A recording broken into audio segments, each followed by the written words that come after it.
my name's Linda Huxley and I'm just going to show you how to feed house martins when they're not willing to take food from you, which would normally happen when you first get birds. They don't realise that you're going to give them the food, so you have to force feed them initially, maybe for a few hours, half a day, until they get the hang of the fact that you're going to give them the food. So I've got 4 house martins here that I got yesterday. So they're from 2 different nests, and they are rather timid because they've had a trauma. Their nest collapsed and they ended up on the ground. So when you lift them out of the bowl, if their little feet, well, you might be able to see how sharp the claws are. They'll stop wriggling, and so they will hang on to the fabric. So if you just put your finger behind the foot, it should help them release the foot from the fabric or from the kitchen paper. They need those little hooky claws for when they're hanging on to their mud nest.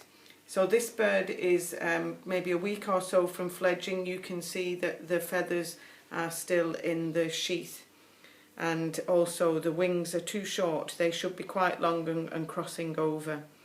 So with this little bird, I'm going to feed it some mealworms, and the mealworms are in this pot. You don't feed that white thing. That's the worm, the mealworm, when it's actually gone into the next stage, and that's too sharp to feed. So you actually feed them this, and you need to cut off the head. And if you do that, it will mean that the bird's not going to eat the feet at the front of the animal, and also it's going to stop it from wriggling, which will make it a lot easier to feed. So remember to wash your hands before you feed the bird. And I apologise, my nails may look dirty, they're not. I've just been stoning plums and my fingers have been dyed. So hold the bird in your hand, and with your fingernail, can you see, is that showing? With your fingernail, just go into the beak from the side, not from the tip, where it's yellow and the bird has a gape where the adults would have been feeding it. So gently pull the bottom down, and with this finger just hold the beak gently open, and then that allows you to pick up your mealworm and push it into the throat of the bird. Now I'm using tweezers, but they're blunt-ended, they're round-ended. Don't use sharp tweezers. So that's how you initially would get the bird to take mealworms, and you can massage the throat. If you think the bird is dehydrated, you can dip the mealworm into some tepid water before you feed it. And there's another food that you can feed them, and that's waxworms. And with waxworms, you don't cut off the head, you just give that whole. So here we go, we'll give him 2.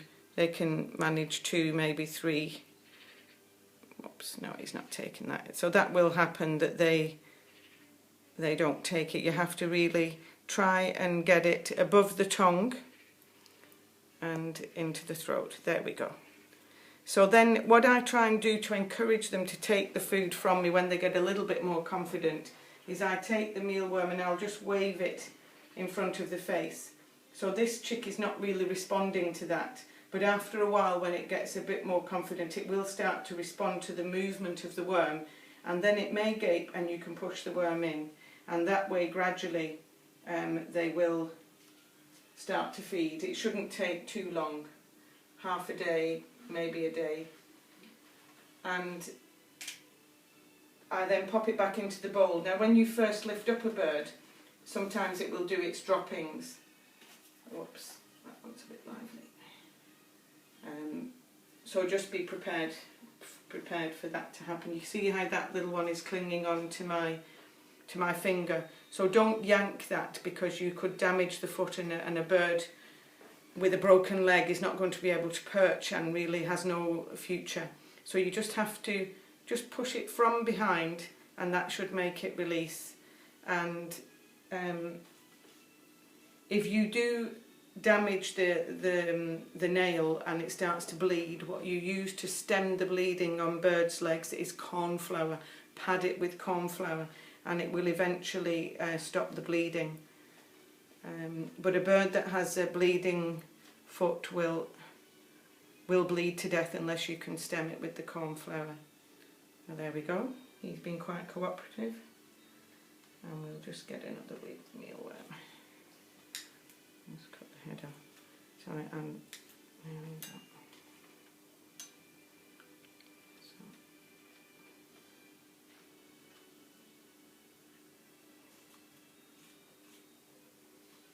Do it with the tail end. Oops. Okay, I didn't get the head off that one, and you can see when they wriggle around the mealworms, it's quite difficult to get them in.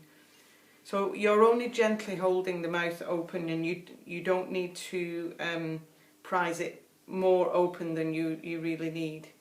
And there we go. Okay, so he's had 2, and that should be enough for him for the moment.